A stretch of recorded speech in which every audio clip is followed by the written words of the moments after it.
Hello friends, welcome to my YouTube channel. जैसे कि आप जानते ही हो कि मैं एसएससी सीजीएल 2026 को टारगेट कर रही हूँ। तो जो स्ट्रैटेजी मैं फॉलो कर रही हूँ कि मैं अपना एग्ज़ाम फर्स्ट अटैम्प्ट में क्रैक कर जाऊँ, वही स्ट्रैटेजी मैं आपके साथ शेयर करने वाली हूँ। अगर आपको कुछ भी नहीं पता है सीजीएल के बारे में तो इस वीडियो के अंदर आपको सारा कुछ क्लियर हो जाएगा। और साथ ही साथ में आप अगर 1 अक्टूबर से शुरू करते हो तो आपका सिलेबस 1 मार्च तक आसानी से जो है वो कंप्लीट हो जाएगा। आपको कोई टेंशन लेने की ज़रूरत नहीं है। मैं कंप्लीटली आपको गाइड करने वाली हूँ। Without wasting any time, let's start. सबसे पहले हम बात करने वाले हैं मैथ्स के बारे में। तो मैथ्स को सबसे पहला जो आपका मोटिव होना चाहिए, आपको पता करना है आपके मैथ्स के अंदर आपका सिलेबस क्या है। तो जो सिलेबस होता है ना मैथ्स का, वो दो चीज़ों से मिलकर बनता है। एक है अर्थमेटिक एंड एक है एडवांस। ठीक है, अर्थमेटिक के अंदर percentage, ratio, profit and loss, average chapter होते हैं और बहुत सारे चैप्टर्स होते हैं, etcetera. And geometry, algebra, trigonometry, mensuration जो है वो आपके एडवांस के अंदर होते हैं। मैंने एटसेट्रा लगाया, मतलब और भी बहुत सारे चैप्टर्स होते हैं।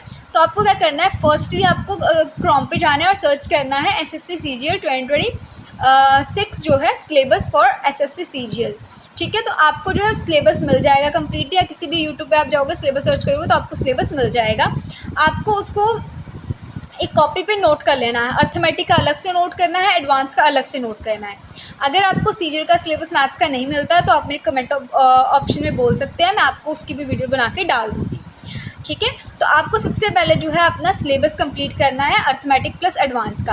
अब आपको क्वेश्चन होगा कि किससे सिलेबस कंप्लीट करें, तो यहाँ पे आप देख सकते हो जो टीचर्स मैं यूज़ कर रही हूँ अपना सिलेबस कंप्लीट करने के लिए, वही मैं आपको प्रेफर करूँगी। तो यहाँ पे जो सबसे बेस्ट टीचर मुझे लगते हैं वो राकेश यादव सर है। मैं इनसे अपना सिलेबस कंप्लीट कर रही हूँ और मुझे कोई भी डाउट जो है नहीं रह जाता, और वो बहुत ही बेसिक से शुरू करते हैं। अगर आपको 1% भी मैथ्स नहीं आती है ना, तब भी आप इसको बहुत ही आसानी से जो है सिलेबस को कंप्लीट कर पाओगे राकेश यादव सर की हेल्प से। तो अगर आप सोचो कि अच्छा मुझे पेड बैच ही ख़रीदना पड़ेगा, नहीं, आप यूट्यूब से भी वीडियोस देख सकते हो, पेड बैच भी खरीद सकते हो। अब दोनों में डिफरेंस क्या है मैं बता देती हूँ। इनकी सारी वीडियो, सारे चैप्टर्स की वीडियो यूट्यूब पे अवेलेबल है, बट आपको ढूंढनी पड़ती है। जैसे आपने परसेंटेज पढ़ना है तो percentage chapter by Rakesh Yadav sir, इस तरीके से सर्च करना पड़ता है आपको। जबकि पेड बैच के अंदर आपको सारे चैप्टर्स जो हैं सीरियल वाइज आपको मिल जाते हैं अर्थमेटिक एंड एडवांस के। अगर आप ऐसे नहीं करना चाहते तो थोड़ा सा आपको कष्ट करना पड़ेगा कि आपको यूट्यूब पे जाना है, सर्च करना है, टॉपिक लिखना है, साथ में राकेश यादव सर, आपको उस टॉपिक की वीडियो मिल जाएगी। अगर आप पेड बैच खरीदना चाहते हैं तो वो भी खरीद सकते हैं। पेड बैच जो है वो 1000 का होता है मैथ्स का, जो आप खरीद सकते हैं अगर आप चाहें। अदरवाइज़ यूट्यूब से भी आप बहुत अच्छे से जो है कंप्लीट कर सकते हैं सिलेबस। फर्स्ट तो ये आपका होता है कि आपको जो टीचर्स हैं वो कौन चूज़ करने हैं, वो मैंने आपको बता दिया है। इसके अलावा मुझे नहीं लगता कोई टीचर इससे अच्छा पढ़ा सकते हैं। मतलब मैंने इनसे किया तो मुझे इनका पता है, ये काफ़ी अच्छा पढ़ाते हैं। देन उसके बाद एक चीज़ तो आपको करना है, सिलेबस कंप्लीट करते जाना है, साथ ही साथ में आपको कैलकुलेशन स्पीड के ऊपर काम करना है। तो कैलकुलेशन स्पीड के लिए ना मैथस्ट्रिक नाम का ऐप होता है एक प्ले स्टोर के ऊपर। जब उस प्ले स्टोर के ऐप से आपको जाके उसे मैथस्ट्रिक का ऐप जो है वो डाउनलोड कर लेना है। डाउनलोड करने के बाद आप डेली बेसिस पर सिर्फ और सिर्फ एक आधा घंटा ही आपको जो है, आधा घंटा ही जो है डेली आपको उसके ऊपर क्या करना है, सॉल्व करने। जैसे वो क्या होता है ना, वो लिखते हैं 18 + 10 कितने होते हैं, आपको टाइमर लगा होता है, साथ साथ में जवाब देने होते हैं। तो इससे क्या होता है, आपकी जो कैलकुलेशन स्पीड है वो इंक्रीज़ होती है। वो मल्टीप्लाई, डिवाइड, प्लस माइनस सबके जो है, सबके ऊपर जो है इनके ऐप के अंदर अवेलेबल होता है। देन उसके अलावा आपको हाफ आवर जो है डेली जो है कैलकुलेशन स्पीड और इंक्रीज़ करने के लिए टेबल्स करने हैं, 1 to 20 स्क्वायर्स करने हैं। ठीक है, 1 to 30 एंड क्यूब्स करने हैं। 1 to 20 भी कर सकते हो, 30 भी कर सकते हो, कोई प्रॉब्लम नहीं है। बट अगर आप डेली बेसिस पे जो है इस तरीके से आप ये तीनों चीज़ें करते जाओगे तो आप बहुत आसानी से अपना सिलेबस भी कंप्लीट कर लोगे और आपकी जो स्पीड है वो भी बनती जाएगी।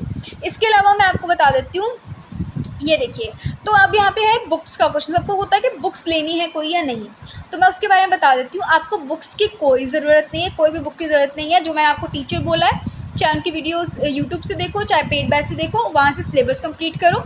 कंप्लीट करने के बाद आपको किरण पब्लिकेशन की जो है प्रीवियस ईयर की बुक्स जो है वो बाय कर लेनी है, जिसके अंदर चैप्टर वाइज मॉक टेस्ट होते हैं। ठीक है, आपको क्या करना है, फिर जब आप सिलेबस कंप्लीट कर लोगे तो आपको करना है फर्स्ट चैप्टर को रिवाइज़ करना है। रिवाइज़ करने हैं, जैसे परसेंटेज है उसको रिवाइज़ करना है, देन किरण पब्लिकेशन के प्रीवियस ईयर की बुक पे जाना है और परसेंटेज चैप्टर निकाल के उसके परसेंटेज के क्वेश्चन सॉल्व करने हैं। अगर आपको प्रॉब्लम आ रही है फिर रिवाइज़ करो, देन फिर परसेंटेज पे जाओ, आसानी से आपका हो जाएगा। जब आप अपनी किरण पब्लिकेशन की बुक ख़त्म कर लेते हो तो उसके बाद आपको क्या करना है, कंप्लीट करने के बाद किरण पब्लिकेशन की बुक प्रीवियस ईयर की आपको परचेज करना है टेक्स्ट बुक का सब्सक्रिप्शन, जिसके ऊपर आपको टाइमर के साथ के क्वेश्चंस होंगे। यहाँ पे तो आप क्वेश्चंस टाइम लगा के सॉल्व करोगे, यहाँ टाइमिंग के साथ होगा तो इससे स्पीड बनेगी, क्योंकि वहाँ पे सारा खेल टाइमिंग का ही होता है पेपर के अंदर, ठीक है। देन उसके बाद है time period for complete a math syllabus. आपको कितना टाइम लगेगा मैथ्स का सिलेबस कंप्लीट करने में। इफ़ यू आर फोकस्ड, अगर आप फोकस्ड हो तो आपको सिर्फ और सिर्फ डेफिनेटली सिलेबस कंप्लीट करने में 2 ही मंथ लगेंगे, ठीक है। 1 अक्टूबर से 1 दिसंबर तक आप अपना सिलेबस जो है कंप्लीट कर लोगे, अगर आप कंसिस्टेंट रहते हो विदाउट एनी ब्रेक। बिकॉज आप लोग थोड़ा सा लेट हो, बिकॉज अब आपको थोड़ा सा हार्ड वर्क करना पड़ेगा। तो आप 1 अक्टूबर से 1 दिसंबर तक अगर डेली 2 वीडियोज़ देखते हो तो आप आसानी से कर सकते हो। 2 या 3 वीडियोज़ देखते हो, यहाँ मैंने लिखा है वॉच डेली 3 वीडियोज़। मैथ की आपको एटलीस्ट 3 वीडियोज़ देखनी है। 1 घंटे की वीडियो होती है, 3 घंटे का बन जाएगा आपका, ठीक है, वीडियो। तो आपको डेली 3 घंटे की वीडियो देखनी है। देन आपको ये देखो टाइमिंग कितनी देनी है मैथ्स में। तो हाफ आवर आपको क्या करना है, मैथस्टिक ऐप यूज़ करना है, ठीक है। प्रैक्टिस करने के लिए हाफ आवर जो है आपको टेबल स्क्वायर्स क्यूब्स करने हैं एंड 3 आवर्स आपको जो है वीडियोस देखनी है मैथ्स का, ठीक है। सिर्फ 3 आवर जो है आपको वीडियोस देखनी है, जितना भी हो रहा है सिर्फ 3 आवर्स देखनी है। टोटल ये 4 आवर्स आपके कंप्लीट होते हैं मैथ्स को लेकर, ठीक है। Total 4 hour daily complete the maths syllabus, ठीक है। सिर्फ आपको डेली 4 आवर्स देने हैं और मैथ्स का सिलेबस कंप्लीट करना है। अगर आप इसको फॉलो करते हो डेली बेसिस पे तो आप आसानी से जो है 2 महीने के अंदर 1 दिसंबर तक अपना सिलेबस आप कंप्लीट कर लोगे। अभी भी आपके पास सितंबर का मंथ ख़त्म होने में है, हफ्ता है कि आपका पूरा 7 दिन है आपके पास। अगर आप स्टार्ट करना चाहो कर सकते हो, अदरवाइज़ आप क्या करो, ये 7 दिनों के अंदर ना टेबल स्क्वायर्स लर्न करो, मतलब सीधा उसके ऊपर सिलेबस के ऊपर में जाओ, टेबल स्क्वायर लर्न करो और उसके बाद 1 अक्टूबर से आप अपना सिलेबस स्टार्ट करना, ओके। तो अब हम आते हैं नेक्स्ट अपना सब्जेक्ट के ऊपर, वो है इंग्लिश। इंग्लिश के अंदर हमारे पास 3 पार्ट होते हैं इंग्लिश के, vocabulary, grammar and reading comprehension.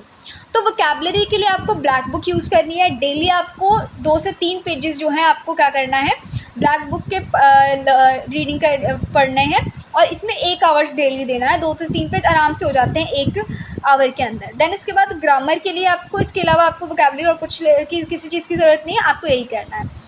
Grammar के लिए आपको क्या करना है, 2 बार आपको ग्रामर करनी है। प्लेन टू पैरामाउंट बुक जो है आप खरीद सकते हो। मैं आपको पर्सनल अपना एक्सपीरियंस बताती हूँ। मैंने प्लेन टू पैरामाउंट खरीदी, बट मैं जब उसे पढ़ रही थी तो मुझे वो समझ नहीं आ रही थी, बिल्कुल समझ नहीं आ रही थी मुझे वो। शायद मेरी ग्रामर बहुत ज़्यादा वीक है इसलिए मुझे समझ नहीं आई थी, पता नहीं क्या है। टॉपर्स ने प्रेफर किए बट मेरे अकॉर्डिंग मुझे नहीं समझ आई, तो इसलिए मैंने रानी मैम को जो है यूट्यूब पे उनका टॉपिक आपने क्या करना है, सिलेबस लिख लेना है, ठीक है, ग्रामर का। फिर टॉपिक वाइज जैसे आपको कोई चैप्टर है टेंस बाय रानी मैम, तो वो करके आपको उस तरीके से जो है चैप्टर वाइज आपको रानी मैम लिख के अपना ग्रामर का सिलेबस कंप्लीट करना है यूट्यूब वीडियो से। और जब प्रैक्टिस करनी हो तब आप नीतू मैम की बुक यूज़ कर सकते हो, बिकॉज नीतू मैम की बुक के अंदर चैप्टर ख़त्म होने के बाद प्रैक्टिस वाले जो है क्वेश्चंस होते हैं, तो आप वो प्रैक्टिस कर सकते हो अगर आपने खरीदी है। अगर नहीं खरीदी तो भी चलेगा, कोई प्रॉब्लम नहीं है, ठीक है। कॉम्प्रिहेंशन, अगर आपकी रीडिंग बहुत ज़्यादा आपको रीडिंग करनी आती है बट आपको समझ नहीं आती चीज़ें, तो आपको क्या करना है, 5th से लेकर 10th तक आपको NCERT की स्टोरी बुक पढ़ लेनी है, ठीक है। इसमें 1 महीना लगेगा, आप डेली 1 घंटा लगा रहे हो तो आराम से आप जो है 5-6 पेज पढ़ सकते हो, ठीक है। आपको रीडिंग करनी है, उसे समझने का कोशिश करना है, ठीक है। जब आपकी 5th से लेकर 10th तक NCERT ख़त्म हो जाएगी, फिर आपको क्या करना है, एडवांस के लिए आपको क्या करना है, कोई भी प्रीवियस ईयर के जो है कॉम्प्रिहेंशन जो है सॉल्व करने की कोशिश करनी है कि आप कर पा रहे हो या नहीं कर पा रहे हो, ठीक है। तो complete this syllabus 1 October to 1 December. Same इसका भी क्या है, आपको क्या है, 1 अक्टूबर से 1 दिसंबर तक आपको ग्रामर इंग्लिश का पूरा सिलेबस जो है वो कंप्लीट करना है, जिसमें वोकैबुलरी, ग्रामर, कॉम्प्रिहेंशन है। वोकैबुलरी के लिए 1 आवर, ग्रामर के लिए 2 आवर एंड कॉम्प्रिहेंशन के लिए 1 आवर, मतलब टोटल 4 आवर्स आपको इंग्लिश को देने हैं।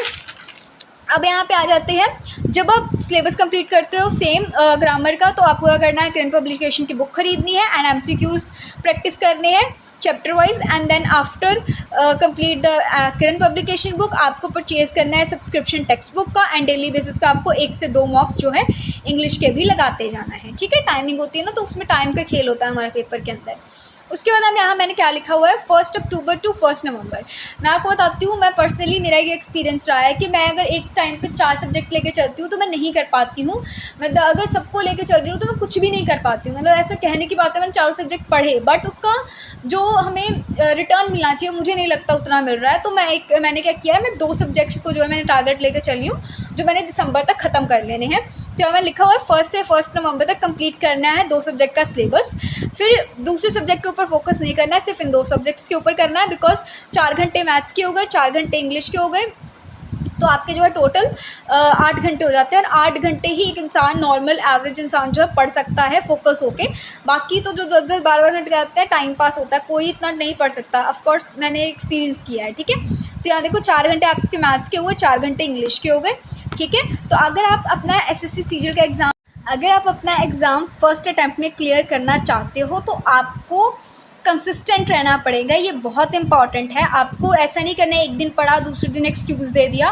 कंसिस्टेंट रहना बहुत इंपॉर्टेंट है। आपको अपने ऊपर विश्वास रखना होगा कि आप फर्स्ट अटैम्प्ट में क्लियर कर लोगे। जब आप ऐसा कहते हो ना अपने आप को, ऐसा कहते हो ठीक है इस बार नहीं हुआ तो नेक्स्ट टाइम दे देंगे, उस टाइम ही माइंड ये समझ लेता है कि आपके पास बहुत ज़्यादा टाइम है। तो हमेशा ये सोच के क्या करो कि हमें फ़र्स्ट अटैम्प्ट में क्लियर करना है, तो आपको जो है आपका फर्स्ट अटैम्प्ट में क्लियर भी होगा। जब आप खुद ही कह रहे हो कि ठीक है नेक्स्ट टाइम कर लेंगे, कोई बात नहीं, अगर नहीं हुआ तो फिर तो हो गया, फिर तो कुछ नहीं हो सकता। सो हमेशा ये सोचना है कि मुझे फर्स्ट अटैम्प्ट में ही क्लियर करना है। देन इसके बाद आता है हमारे पास, जब आपका ये कंप्लीट हो जाएगा इंग्लिश एंड मैथ्स का, तब आपको जो है 2 दिसंबर से रीजनिंग का सिलेबस स्टार्ट करना है। रीजनिंग के अंदर आपको क्या करना है, रीजनिंग का अपना सिलेबस कंप्लीट करना है। रीजनिंग का सिलेबस जो है फ्री ऑफ कॉस्ट आप कंप्लीट कर सकते हो। अभिनव सर की प्लेलिस्ट आप यूट्यूब पे सर्च करोगे तो फ्री प्लेलिस्ट है, वहाँ पे आपकी 50 वीडियोज़ हैं रीजनिंग की। वो रीजनिंग की वीडियोज़ आपको जो है कंप्लीट करनी है, ठीक है। और टाइमिंग्स क्या है, आपको सिर्फ और सिर्फ डेली 2-3 आवर्स ही देने हैं। आपको 2 वीडियोज़ देखनी है रीजनिंग की, और जो जिसको अगर आप 50 वीडियोज़ हैं डेली 2 देखते हो तो आपको 25 दिनों के अंदर आराम से आपकी रीजनिंग कंप्लीट हो जाएगी, ठीक है। तो अब मैंने आपको सिर्फ 3 आवर, अब दिन में पढ़ रहे हो, कहीं 8 घंटे पढ़ रहे थे अब 3 घंटे पढ़ रहे हो, तो क्यों दिया इतना टाइम मैंने आपको? बिकॉज आपको क्या करना है, आपको जो मैथ्स एंड आपका मैथ्स है और साथ ही साथ में आपकी इंग्लिश है उसको भी आपको 2.5 घंटे डेली रिवीजन पे रखना है। अगर आप अपनी जो पुरानी प्रैक्टिस है वो करना, पुराने से सिलेबस को रिवाइज़ करना छोड़ देते हो तो आप दोबारा से स्टार्टिंग पे आ जाओगे। इसीलिए आपको क्या करना है, दिसंबर के अंदर डेली सिर्फ और सिर्फ 3 घंटे आपको रीजनिंग करनी है। बाकी बचे हुए टाइम में आपको क्या करना है, अपना 2.5 घंटा इंग्लिश का रिवाइज़ करना है, 2.5 घंटा आपको जो है मैथ्स का रिवाइज़ करना है, ठीक है। और रिवाइज़ करके डेली करते करते साथ साथ में आपको किरण पब्लिकेशन से एक जो है चैप्टर के डेली बेसिस पे MCQs करते रहना है। इसके बाद हम आ जाते हैं 2 दिसंबर से 2 जनवरी तक 3 आवर रीजनिंग को देने हैं, 3 आवर्स मैथ्स को देने हैं, 2-3 मॉक टेस्ट लगाने हैं प्लस रिवीजन करनी है, 3 आवर्स इंग्लिश रिवीजन करनी है प्लस मॉक टेस्ट लगाने हैं, ठीक है। लास्ट जो हमारा सब्जेक्ट होता है वो है हमारे पास जर्नल अवेयरनेस, ठीक है। जीके जिसे हम कहते हैं, जर्नल अवेयरनेस के 3 पार्ट्स होते हैं, current affairs, static GK, general knowledge. आपको जो है करंट अफेयर्स की बुक यूज़ करनी है, जनरल अवेयर नॉलेज की वो है आपको ल्यूसेंट बुक यूज़ करनी है आपको। प्लस अगर आपको ल्यूसेंट बुक पढ़ने के समझ नहीं आता है तो आपको यूट्यूब पे जाना है, ल्यूसेंट बुक से टॉपिक देखना है। जैसे आप टॉपिक देख रहे हो मेडिवल इंडिया, ठीक है, मेडिवल इंडिया या एंशिएंट इंडिया देखते हो टॉपिक, और देख के आपको जाना है one shot bye Parmar SSC, ठीक है। तो आपको वन शॉट देख लेना है, वन शॉट देख के आपको समझ आएगा कि आपको क्या क्या पढ़ना है ल्यूसेंट बुक से, फिर आप ल्यूसेंट बुक पर जाके पढ़ सकते हो। देन उसके बाद है स्टैटिक जीके। स्टैटिक जीके के अंदर आपको क्या करना है, सर्च करना है स्टैटिक जीके सिलेबस क्रोम से, ठीक है। सिलेबस सर्च करने के बाद आपको फ्री PDF जो है स्टैटिक जीके के अवेलेबल मिल जाएंगे गूगल के ऊपर, आप वहाँ से भी पढ़ सकते हो, या फिर अगर आप चाहो तो आप एक बुक परचेज़ कर सकते हो जो है नियॉन क्लासेस की, जो स्टैटिक जीके के ऊपर ही है। इसके अलावा आपको करंट अफेयर्स जो है मंथली मैगजीन्स जो आपको पढ़नी है, आपको जून 2025 से जुलाई 2025 तक जो है आपको मंथली मैगजीन्स जो है यूज़ करनी है, ठीक है, कंप्लीट करनी है करंट अफेयर्स की। तो आपको क्या करना है, जब आपका कहते हैं ये आपको क्या करना है, आपका जैसे दिसंबर में आपका 2 जनवरी को आपका सारी रीजनिंग का सिलेबस कंप्लीट हो गया, ठीक है। तो आपको बाकी तीनों का जो है रिवाइज़ करते चलना है, और उसके बाद साथ साथ में 1 जनवरी से लेके मार्च तक आपको जो है इन तीनों का सिलेबस जो है कंप्लीट कर लेना है, और साथ ही साथ में पुरानी रिविजन्स करते रहना है, मॉक टेस्ट देते रहना है। आपको रिवीजन नहीं छोड़नी है, पुराने सब्जेक्ट जिसका सिलेबस हम कंप्लीट कर चुके हो, बिकॉज आप फिर स्टार्टिंग पे आ जाओगे। मैं आपको दोबारा बोल रही हूँ, ठीक है। तो अगर आप इस तरीके से चलते हो तो आप अपना, अगर आपने रिवीजन छोड़ दी तो आप बिल्कुल स्टार्टिंग पे फिर से आ जाओगे। तो आपको अपना रिवाइज करते रहना है, और साथ ही साथ में अगर आपको स्ट्रेटजी अच्छी लगी हो तो आप लाइक शेयर सब्सक्राइब ज़रूर करना। और अगर आपको कोई भी कन्फ्यूजन होती है किसी भी टॉपिक पे ऊपर एसएससी सीजीएल में, तो आप मुझे कमेंट में बता सकते हो। मैं नेक्स्ट वीडियो उस टॉपिक के ऊपर बना दूँगी। आप कमेंट सेक्शन आपका मेरा हमेशा खुला हुआ है, आप कोई भी क्वेरी लेके आओगे, मैं उसका परफेक्ट सोल्यूशन आपके पास लेके आने वाली हूँ। और best of luck you all for your SSC CGL 2026 exam. And मैं यही आशा करती हूँ कि आप सबका जो है एसएससी सीजीएल जो है 2026 का वो फर्स्ट अटैम्प्ट में क्लियर हो जाए। Thank you so much for watching my video.